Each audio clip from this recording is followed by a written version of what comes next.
Udhampur encounter के बाद alert जारी कर दिया गया है। कटरा और भवन पर सख्त सिक्योरिटी की गई है।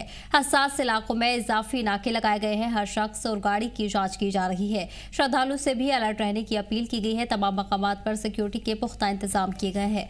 बता दें कि इस दौरान बड़ी तादाद में सुरक्षा बलों की तैनाती की गई है। उधमपुर एनकाउंटर के बाद ये अलर्ट जारी किया गया है। कटरा और भवन पर सिक्योरिटी के सख्त इंतजाम किए गए हैं। इसके साथ ही हसास इलाकों में इजाफी नाके लगाए गए हैं, जहां बड़ी तादाद में सुरक्षा बलों को भी तैनात किया गया है। इस दौरान हर शख्स और गाड़ी की चेकिंग की जा रही है। निगरानी बढ़ा दी गई है। श्रद्धालु से भी अलर्ट रहने की अपील की गई है। मकामी लोगों के लिए भी एडवाइजरी जारी कर दी गई है। आपको बता दें कि इंतजामिया ने एडवाइजरी जारी कर दी है और तमाम इलाकों में सिक्योरिटी के सख्त इंतजाम किए गए हैं। उधमपुर एनकाउंटर के बाद ये अलर्ट जारी किया गया है, जहां कटरा और भवन में सिक्योरिटी के पुख्ता इंतजाम किए गए हैं। लगातार निगरानी बढ़ाई जा रही है। हसास इलाकों में भी इजाफी नाके लगाए गए हैं, जहां हर शख्स और गाड़ी की जांच की जा रही है। इसी के साथ श्रद्धालु से भी अलर्ट रहने की अपील की गई है।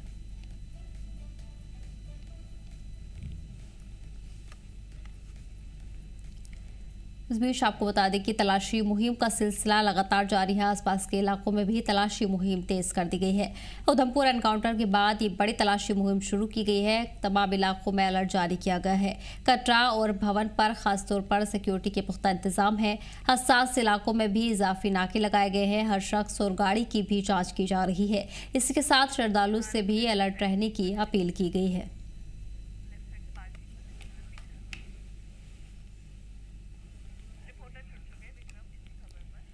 इसी पर ज्यादा जानकारी के लिए हमारे नुमाइंदे विक्रम जुड़ गए हैं। विक्रम, लगातार सिक्योरिटी के पुख्ता इंतजाम किए गए हैं। क्या कुछ अपडेट इस हवाले से मिल रहे हैं? किस तरह से लगातार हसास इलाकों में नाके बढ़ाए गए हैं?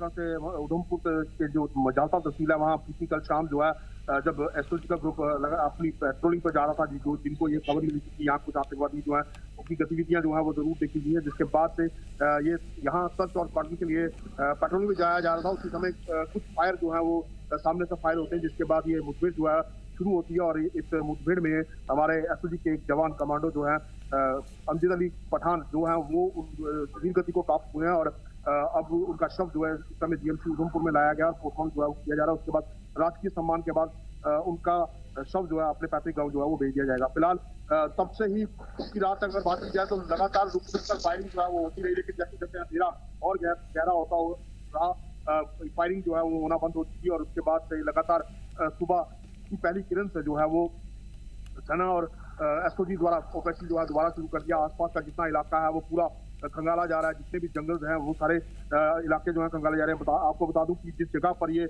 इस समय जो सोन गांव है जहां पर ये एनकाउंटर हुआ था, यहाँ भी तलाशी अभियान जो है वो चलाया जा रहा है। उससे पहले जो है वो क्या नाम है इसके ऊपर का इलाका है जोपुर, कुछ महीने पहले वहां पर भी इसी तरह का एनकाउंटर जो है वो हुआ था, जहाँ से आपकी जो है अंधेरे का फायदा उठाकर भाग निकलने में सफल हुए थे। और उसके बाद लगातार इन आतंकियों को जो है वो तलाश किया जा रहा है। और पूरी तरह से जो कहा जाए तो ये पूरा इलाका जो है वो घेरा, बसंतगढ़ का या जोपुर का या फिर इस तरह मजालसा का ये इलाका हो, तो पूरी तरह से घेर रखा गया। और लगातार यहाँ पर कटौती चल रही है, जिस वजह से कहीं ना कहीं ये क्या सोचा जा रहा है कि अब अंधेरे का फायदा उठाकर ये आतंकी वहां से भाग निकलने में प्रयास जो है उन्होंने किया होगा। लेकिन ये भी सूत्र बता रहे हैं कि एक आतंकी जो है वो जख्मी हुआ, लेकिन फिलहाल इसकी आधिकारिक पुष्टि जो है वो नहीं हो पाई है। और तब सुबह की पहली किरण से ही लगातार सर्च ऑपरेशन जो है वो जारी है और पूरे इलाका जो है उसको खंगाला जा रहा है, ताकि सुनिश्चित किया जा सके और इन आतंकियों को उनकी मौत के घर जो है वो उतारा जा सके। इसी को लेकर अगर बात की जाए तो जम्मू कश्मीर राष्ट्रीय राजमार्ग पर या बाकी के आसपास के जितने इलाके वहां पर भी सुरक्षा व्यवस्था को कड़ा कर दिया गया और पूरी तरह से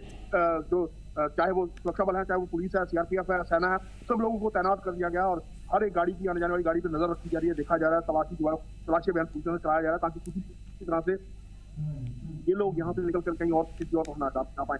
जगह पर ये एनकाउंटर अभी चल रहा है वो बात की जाए तो उधमपुर और कठुआ बॉर्डर जो पड़ता है उस उधमपुर और कठुआ बॉर्डर के बिल्कुल नजदीक का एरिया है। और कहीं ना कहीं जिस तरह से जोपुर में और जोपुर से बिल्कुल नजदीक एरिया है, तो ये ट्रेडिशनल दूर का रहा है, जिस वजह से अब यहाँ पर ये लगातार 3 से 4 आतंकी जो है जैसे मोहम्मद के ये बताए जा रहे हैं और ये यहाँ पर लगातार घूमते हुए पाए गए, जिसके साथ से लगातार पिछले कई महीनों से इनकी धरपकड़ के लिए लगातार ऑपरेशन जो है वो जारी है। और आज बीती रात भी ये एनकाउंटर जो है वो शुरू हुआ। फिलहाल सुबह की पहली किरण से ही दोबारा से सर्च और कारण जो है वो शुरू हो चुका है और पूरा जंगल जो है वो खंगाला जा रहा है। जी सर। बिल्कुल विक्रम, इस दौरान श्रद्धालु से भी सख्त हिदायत जारी की गई है, अलर्ट रहने की अपील की गई है। कितनी तादाद में इस वक्त श्रद्धालु इलाके में मौजूद है और उनकी सिक्योरिटी के हवाले से क्या कुछ पुख्ता इंतजाम देखने को मिल रहे हैं?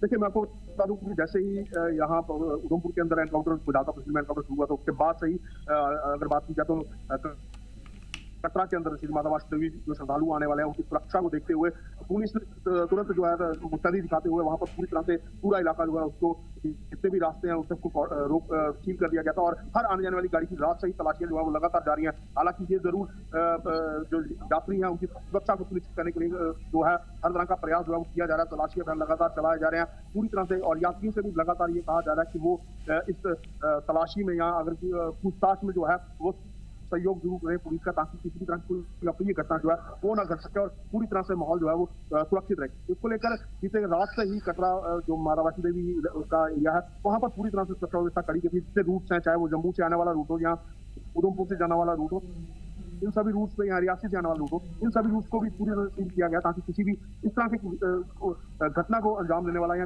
कोई रियासी शरारती तत्व जो है वो यहाँ पर आकर किसी तरह का कोई किसी अप्रिय घटना को अंजाम ना दे। तो पूरी तरह से सुरक्षा व्यवस्था इस समय कड़ी है और सुरक्षा बल जो है उनका मनोबल बहुत बड़ा हुआ है और वो लगातार जो सुरक्षा व्यवस्था है उसमें अपनी पूरी तरह से पुख्ता करके रखे हुए हैं ताकि किसी भी तरह भी किसी अप्रिय घटना को जो है वो ना कर दिया जाए। इस बीच पूरे इलाके में सिक्योरिटी के पुख्ता इंतजाम किए गए हैं, लगातार सिक्योरिटी भी बढ़ाई जा रही है। विक्रम, तो जानकारी के लिए बहुत बहुत शुक्रिया, बढ़ेंगे आगे।